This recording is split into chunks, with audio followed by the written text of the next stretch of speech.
Was Bryce Young the right pick for the Carolina Panthers at number 1 overall? We talk about that. Get into the Houston Texans, big night taking both CJ Stroud and Will Anderson. Also talking about Lamar Jackson's extension and that Ravens draft class, all coming up next here on Locked On NFL. You are Locked On NFL, your daily NFL podcast.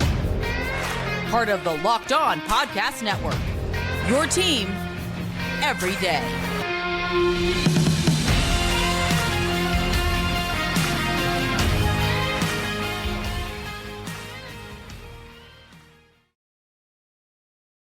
Welcome into another edition of the Locked On NFL podcast, part of the Locked On Podcast Network, your team every day. It is Monday. That means you have me, Kevin Oestreicher, one of the many NFL experts here on our network. We're free and available all podcasting platforms, including over in video form on YouTube. You can subscribe for free, both in video and in audio form. We're a 5-day-a-week NFL podcast, giving you NFL news, NFL updates, and so much more here. And we're back. It is Monday, post-draft edition, the 2023 draft officially in the books. Teams have made their selections, and a lot of talking points here for sure is we're going to get into a bunch of them, focusing mainly on the number 1 and number 2, and I guess number 3 overall picks in the NFL draft. In the first segment, we'll talk with Julian, counsel of Locked On Panthers, about whether Bryce Young was the right selection for them at number 1 overall. Then we'll move into the second segment with Coty Davis of Locked On Texans, as we'll be getting into the CJ Stroud pick and that Will Anderson trade up at number 3. Then finally, I'll be taking it through here as the host of Locked On Ravens about the Ravens and Lamar Jackson's extension. It did not feel right not talking about Lamar's extension here. We'll also get into the Ravens draft class, Zay Flowers, and more. So without any further ado, let's first get into our conversation with Julian, counsel about Bryce Young, coming up now.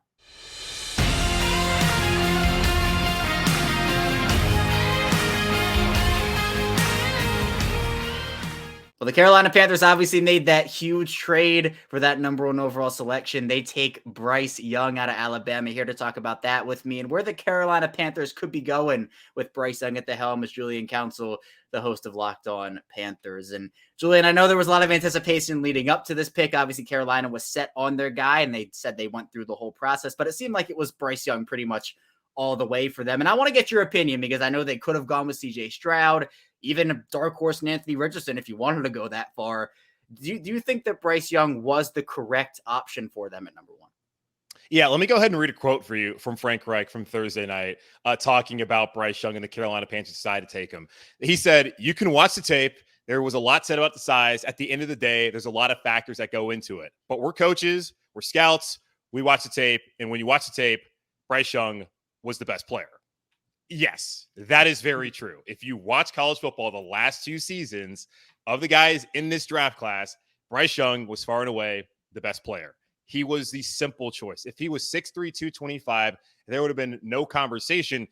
Actually, the Bears would have never traded the number 1 pick because they would have taken Bryce Young, in my opinion, if he was the kind of size that Anthony Richardson or Will Levis or CJ Stroud were. He's an excellent player. He was a no-brainer choice. According to Scott Fitterer, Frank Reich, and the organization, he's the guy they moved up to number 1 for. They had conviction when the scouts came back to him in February ahead of the draft, and when they looked at the tape, they met with Bryce Young. They were able to gain even more clarity throughout the entire draft process, which led them Thursday night to take Bryce Young as the number 1 overall pick. And fingers crossed, the savior here in Carolina. Yeah, and that's exactly where I wanted to go next with the whole savior of the franchise type deal, where obviously when you trade up to that pick, number 1, you give up the assets, including the stud and DJ Moore, a proven NFL player. You want to have the guy that's going to lead the franchise for the next handful of years, next decade. Do you feel like, Julian, based off everything you've seen with the tape, as you mentioned, and obviously him off the field as well, he can be the face of that franchise for what Carolina wants to do? That's the hope. I don't know if I can say with absolute certainty that Bryce Young or anyone that was drafted this past weekend, especially at the quarterback position, will end up being the savior of the franchise, the face of the franchise for any of these organizations. But David Tepper, the owner here in Carolina, said that he took Bryce Young because he gave them the highest probability of the quarterbacks available of not winning a Super Bowl, but winning Super Bowls. And I do agree that of the quarterbacks in this draft, Bryce Young was the one here in Carolina with this coaching staff, what's around him, especially defensively. I thought he's the guy that can come in and stabilize the position. Now, will he actually win a Super Bowl or multiple Super Bowls, or they control the NFC South for the foreseeable future? That's all to be determined. But I do think that he has the skills and the ability to come in here, be the face of the franchise, and to end this seemingly endless carousel of terrible quarterbacks and reclamation projects that the Carolina Panthers have been dealing with over the last 4 or 5 years. Yeah, hopefully he can be that guy for them, definitely. But it wasn't just Bryce Young, Julian. The Panthers had a big draft class that included a bunch of people, including Jonathan Mingo, their second-round receiver. You also get guard help for him, a very familiar face for Ricky Ekwonu there, North Carolina State. And all, how'd you feel like they did with the rest of their draft class? Didn't love day 2 at all. Seemed like their strategy day 2 was to go with guys with traits, and the NFL draft oftentimes is all about traits, which is why we were even talking about Will Levis as a top 10 quarterback. Anyone who watched him in college knows that guy was no good. But it seemed like traits was all they cared about in round 2. They took a guy in Jonathan Mingo, who at Ole Miss that has produced some pretty doggone good receivers of late. AJ Brown, DK Metcalf, Elijah Moore hasn't produced yet in the NFL. He wasn't ever a leading receiver in Oxford. Last year, he finally played over 10 games, had 851 yards receiving. 40% of those receiving yards came against Central Arkansas of the FCS and Vanderbilt. Don't think anyone out there is really scared of what Vanderbilt's going to do on the football field, especially in the SEC. I know he's got 6'2", 220. So in a draft full of small receivers, Mingo stands out, and the hope is that he can come in, be developed. And Panthers wide receiver coach Sean Jefferson was really bullish about him, and he had a really good interview and visit, which is great, just production-wise. It just hasn't been there. And I don't know if you're going out there and drafting a guy in the second round at 39 and what is considered really a prime position to be in. The Panthers didn't trade that 39th pick to Chicago because they really felt like he could get an impact player there. I just don't know where he makes an impact, especially in year 1 in Carolina. Then getting DJ Johnson out of Oregon, a lot of mocks had him going a lot later. There was a run on edge rushers. The Panthers originally at 93 decided to trade up to 80 with Pittsburgh. They wanted to get somebody. He's someone who really is just all about traits, trying to learn how to be an edge rusher after also playing tight end back in college. He spent 6 years in college. So he's an older player who you're now trying to develop at the highest level of football. That doesn't really make a ton of sense for me. But day 3, I love what they did. Getting Chandler Zavala, who you mentioned, played left guard for a total of 5 games at NC State with Ricky Ekwonu before having a back injury that cost him the rest of the 2021 season. That was the last year of Ricky Ekwonu there in Raleigh at NC State, but they remain friends. I think Zavala is a really good player, was excellent last year at State, and helped them in the run game. And I think he's going to be someone who comes in and potentially could compete with Brady Christensen at left guard and start day 1 or just be a depth piece. That's something the Carolina Panthers certainly needed on the offensive line. Then Jamie Robinson, who started off his career at South Carolina, then goes to Florida State, was a safety the last couple of seasons, first team all ACC for Mike Norvell and the Seminoles. He has the versatility to play nickelback. The Panthers certainly need that after watching Miles Hartsfield, a guy who had started there the last 3 seasons at nickelback, follow former interim head coach and defensive coordinator Steve Wilkes to San Francisco with the 49ers now. So I like what they did day 3. Of course, like what they did day 1. Day 2, I'm kind of just scratching my head on why are they kind of taking a risk on a bunch of dudes who didn't really produce at the college level. I don't know. It feels like after Bryce Young, they had you in the first half with day 2, but then they redeemed it. They got you back on board with day 3, at least luckily with that. But Julian, I know we've talked about this before, where it feels like Carolina's roster, if we just take out the quarterback position before Bryce Young came in, they had a very talented roster. They revamped their offense here, bringing in Miles Sanders and Adam Thielen, Hayden Hurst, etc. The defense, we know the talent they have there and the pieces. We've talked about how, maybe just a quarterback away from really doing some damage here. And the NFC South right now seems pretty wide open. I mean, the Falcons have improved their defense, the Saints with Derek Carr, and the Buccaneers, it's going to be Baker Mayfield or Kyle Trask over there. So do you feel like Carolina, Julian, is primed to maybe take over this division here if Bryce Young gives you what you want out of that position for the next however many years?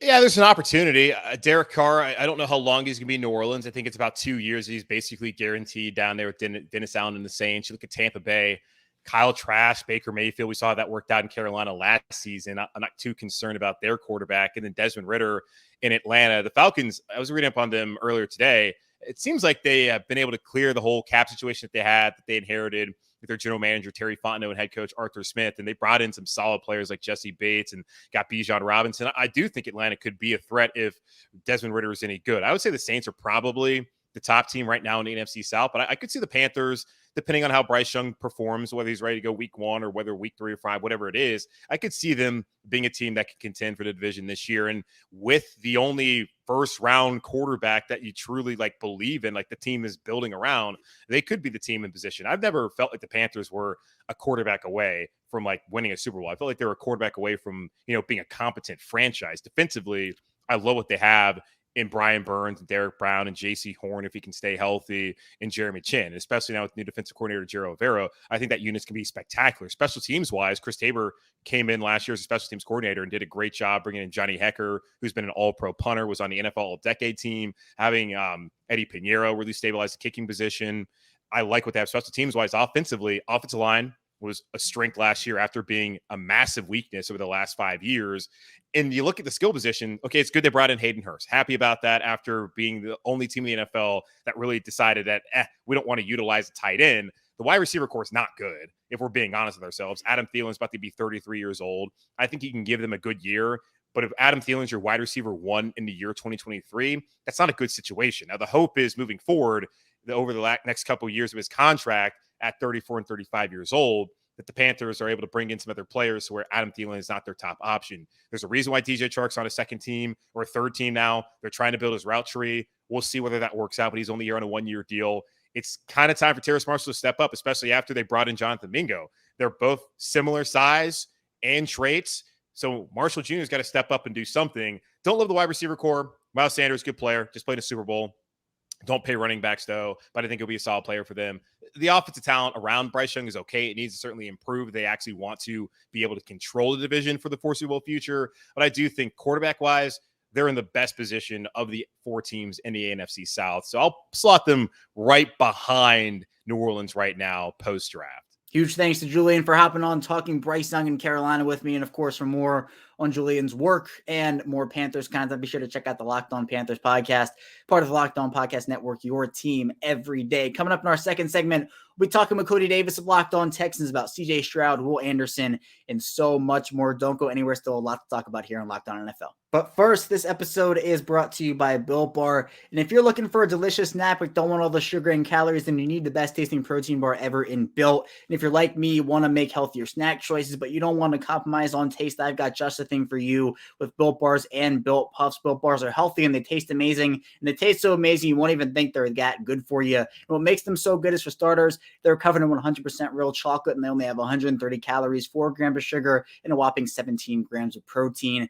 And now you don't even need to wait to get a box. I've been talking about ordering Built Bars at Built.com, and now you can get them at your local Walmart or even a Sam's Club, while you can still get your specialty flavors at Built.com. That's right. Head to your nearest Walmart today, walk to the pharmacy section, grab yourself a box of Built Bars. You can pick up a 4-bar box of cookies and cream bar, double chocolate bar, or coconut puff. And if you're close to a Sam's Club, or grab a 13-bar box with hit flavors such as brownie batter puff and churro puff, you can thank me later. We're back, our second segment of Locked On NFL here on Monday. Kevin Oestreicher still here with you post-draft, as we're going to get into more big storylines throughout the course of what draft weekend was. And we talked with Julian Council of Locked On Panthers about Bryce Young. But let's move over to number 2 overall now, and obviously number 3 with the selections of CJ Stroud and Will Anderson. Coty Davis of Locked On Texans is here to break that all down with us now. So let's get into the conversation.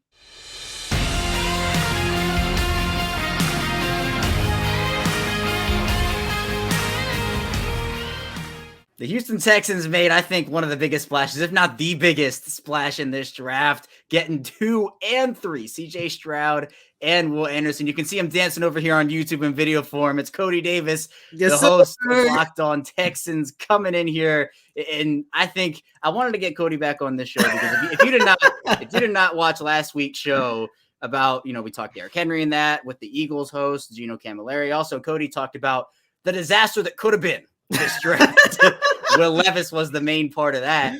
But the Texans, they don't mess it up, Coty. They get CJ Stroud at 2. They trade back in. They get Will Anderson at 3. Let's start with CJ Stroud. Mm-hmm. He's a guy that I think has franchise potential for Houston. Mm-hmm. Turn the tides here for this franchise. I mean, I want to ask you just what I asked you last week. What are your emotions now that this is over and you now know Houston, in fact, did not go the route you did not want them to go so badly? CJ, man, it's just happy, exciting, because, the one thing that I kept saying, Kevin, I said this in the show, but writing about it and everything, like, it's not too often that you go into a draft with 2, possibly 3, depending on how you look at Anthony Richardson, franchise caliber quarterbacks. And of course, going into this draft, that was Bryce and CJ. And once everything came solidified that Bryce was definitely going to the Carolina Panthers, you thought without a shadow of a doubt the Houston Texans were going to draft CJ. But for some reason or another, things started getting a little scary, and you started hearing that they like Will Levis. You started hearing that they like Hendon Hooker, who I'm still a big fan of. I hope he tear it up in Detroit whenever he gets an opportunity to do so. You're starting to hear all these other things to the point it's like, okay, you have a potential franchise quarterback in CJ. You already messed up your franchise quarterback with Deshaun Watson a few years back, regardless of what you think of that situation. The Texans were also at fault. There's not too many times to where you could ruin that relationship with a franchise quarterback, and then within the next 2 to 3 years, you get an opportunity to get another one. Like Kevin, you've been covering and seeing this league for an extremely long time. Like whenever a team gives up a franchise quarterback, it takes years and years and years to find another one. And this was a golden opportunity for the Texans to get arguably the second best quarterback in this year's draft class, without a shadow of a doubt. His accuracy is there. This guy is a winner. A lot of people has raved about his leadership style. It seems like from what we have been able to gather in his introductory press conference on Friday that he fits the culture that the Houston Texans love to see in their players off field, which, by the way, it seems like they put a lot more emphasis on, the personality of players off field now, unfortunately. But, it just made too much sense for the Texans not to go after CJ. They did it, and everybody here is just happy. And I know that the other maybe option there for them was a Will Anderson. And so they take CJ Stroud, and everyone's like, all right, they made the choice. I think the right choice in CJ Stroud. But then they shock everybody. They move up to 3 with Arizona, and they take Will Anderson anyway. They say, why not have one when we can have both? And they take both. They give up obviously big draft capital to do so, moving up from 12 to 3. I mean, what do you like about Will Anderson and what he can bring to this defense? First of all, let me just say this. We was happy with CJ. We was 100% in shock about Will Anderson, because going into this draft, it seems like so many of the locals reporters, it was kind of split, because we had people saying that, no, the Houston Texans are still high on CJ. But then you had reporters like me who was being told that, no, DeMeco Ryans and the Houston Texans really like Will Anderson. So going into this draft, it was like, okay, everybody accepted the fact you want to get one or the other. And then when you started hearing stuff like a Tyree Wilson, a Will Levis, or a Hendon Hooker, or whatever the case might be, it seemed like that could have been a contingency plan for them. However, they ended up with both. And what I love most about Will Anderson Jr. was the fact that when you take a look at the Texans defense, and this is a defense that, regardless of them giving up an average of like 150 yards on the ground, in rushing, this defense has been basically the best part of the Houston Texans over the last couple of seasons. And it seemed like they had a foundational piece in Jalen Peacher in the safety position. You already know you got your foundational pieces, and your foundational piece in Derek Stingley Jr. at cornerback, but you needed a foundational piece on that defensive front. A lot of us wanted to be Jonathan Grenard, but for one reason or another, that's not going to be him. You go out and get a guy like Will Anderson Jr. I understand he does have some flaws, and a lot of people are not as high on him, given that it seems like there was a decline during his junior season when you compare it to his sophomore season. But at the end of the day, this is a guy who has a lot of potential, who can definitely be not only the foundation to your defensive front, but he can also be the foundation to your defense. And it makes it 10 times better when you pair him with a head coach in DeMeco Ryans, who there has been several times. As a matter of fact, I had an opportunity to ask Will Anderson Jr., what is it about Coach DeMeco Ryans that make you so excited to play for him? And to paraphrase what he said, he basically said that he trusts that Coach DeMeco Ryans, from his coaching philosophy to how the way he wants to run his offense, is going to get the best version out of Will Anderson.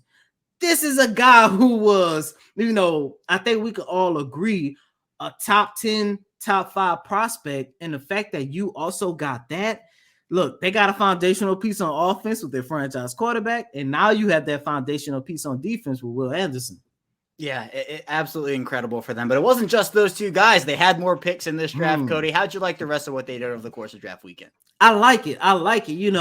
the one thing that I could say about this year's draft class and even last year's draft, when you take a look at Petrie, Stingley, and Damian Pierce, is the fact that it seems like they got a lot of foundational pieces. However, the next issue for the Houston Texans was how are you going to add depth? And when you take a look at the rest of the 2023 draft, when you take a look at the fact that they went out and drafted Tank Dell, a Henry T, the linebacker from Alabama. I'm calling him Henry T because I don't know how to pronounce his last name yet. But when you look at a lot of these players that they got, especially Xavier Hutchinson, who I believe can possibly be the starter next to Nico Collins towards the end of next season, they have added a lot of depth to their position group that they definitely needed, man. The Houston Texans did a very good job with their draft. Yeah, and I think, again, one of the clear winners, just because of the fact that they were able, you talked about it, getting those offensive foundational pieces over the past few drafts, now defensive foundational pieces as well. Mm-hmm. But Coty, I think you're the real winner. I think you are the absolute winner of this draft. Will Levis goes to Tennessee. You can play him twice a year if it all works out. Man. And see the emotion from what we did last week to where we are now. I think you're the true winner, my man. I think there's a lot in there. And I think it means a lot.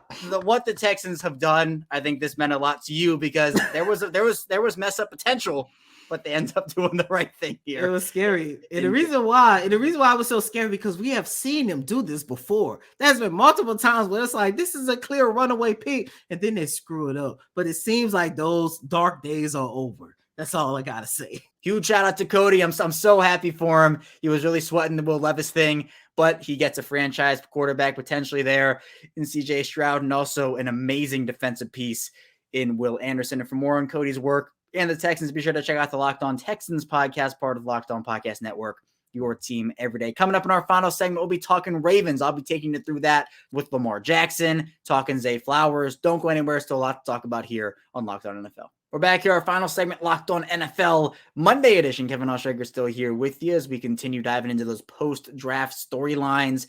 And since I'm the host of Locked On Ravens, I have to get into Lamar Jackson. It would not feel right after talking about it for so long, all the what-ifs and whatnot. The Ravens finally get the deal done with Lamar. Both parties agree. 5 years, $260 million, 185 of that guaranteed.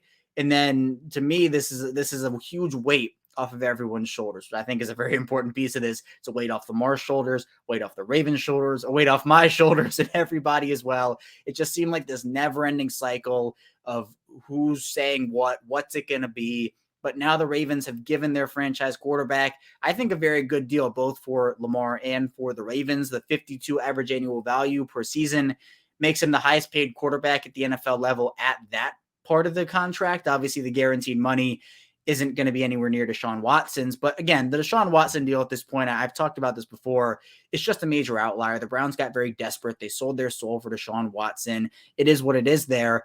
I think the NFLPA didn't give Lamar Jackson amazing guidance. Lamar had his team. His mom obviously played a part in this as well. But the NFLPA and the guidance that they gave Lamar, I don't think was very wholesome. I'll put it like that. I don't think it was very honest in terms of, oh, well, yeah, Lamar, this is a totally attainable thing. Maybe it could have been, but I think this would have probably gone a lot smoother if there was an agent involved. But credit to Lamar. Without one, with his team and everything, he got the highest paid quarterback deal in terms of average annual value. He's now the highest paid player. In terms of that, Jalen Hurts had it for like 4 days, and the agent for Jalen Hurts says, oh, that was fun. But this is huge for the Ravens. Obviously, they don't want to go back into that quarterback mediocrity circle where you're not really sure. Lamar's a top 10 quarterback at least, 100%. Have him under contract for the next 5 seasons. A whole lot of flock going on, as Lamar Jackson said in his video to fans after the fact. And it happened on draft day too. And the whole fan base, the whole Ravens fan base was just so excited at this whole thing. And it kind of led up to, not only the Lamar thing happened, but there were also major rumblings about DeAndre Hopkins and him potentially coming to the Ravens. Obviously that didn't happen. It seemed like the Cardinals pulled Hopkins off the trade block. Seemed like he's going to be staying there in Arizona, but it was euphoria. It was happiness. It was everything you can imagine for this Ravens fan base. And I'm so happy that it's now over and we can now focus, at least, people covering the Ravens, the fan base, etc., focus on what this roster can be around Lamar Jackson. The Ravens go out there, they sign Odell Beckham for him. Then in the draft, they get Zay Flowers at number 22, super explosive playmaker, incredible route runner. He's on the smaller side, obviously, but I think he is a competitive receiver. He will go up for footballs. He's aggressive at the catch point. I think that was a good pick for the Ravens. They didn't have a second-round pick because they traded for Roquan Smith. They gave that pick to the Bears. But they get Trenton Simpson, the linebacker from Clemson, in the third round. That obviously raised some questions about Patrick Queen's future, especially after Baltimore had already given Roquan Smith that 5-year, $100 million contract. Then on day 3, the Ravens get Tavius Robinson out of Ole Miss, who I think is a very good piece for them. They also add Kai Blue Kelly, who I think Kai Blue Kelly is someone who is a player. Like, that corner class was so deep where guys were going to slip, and Kai Blue Kelly, a guy out of Stanford, has 4 years of college experience, 2-year starter, and actually has a really cool video game idea that he has with Microsoft where it's a SEAL Team 6 going back in time to stop historical events. But on the football field, a very good player. The Ravens needed cornerback help. And then 2 offensive linemen with their last 2 picks. They actually trade into the 7th round with the Browns, and they get Andrew Voorhees, the offensive lineman from USC, who actually tore his ACL at the combine, ended up still doing the bench press, and did 38 reps with a torn ACL with the huge brace on and the crutches. That was the most among any prospect at the combine. So I think Baltimore did very well for themselves here. Still definitely need some corner help. I think the edge position, they're going to need some guys to step up like Odafe Owe. But the offense with Todd Monken in there, they obviously still have Mark Andrews and J.K. Dobbins and Rashad Bateman and Gus Edwards and Devin Duvernay. Plus you're bringing back Lamar, have Odell and Zay Flowers as new additions here. The AFC is super talented, right? There are so many contenders. There are going to be a couple really, really good quarterbacks that don't make the playoffs. But I think with the way that Baltimore's defense ended up playing last season and just the overall way that Baltimore can really do damage on offense in multiple ways, plus that defense and obviously special teams, they have Justin Tucker still, who is a very good guy to get some more points on the board if your offense isn't necessarily clicking.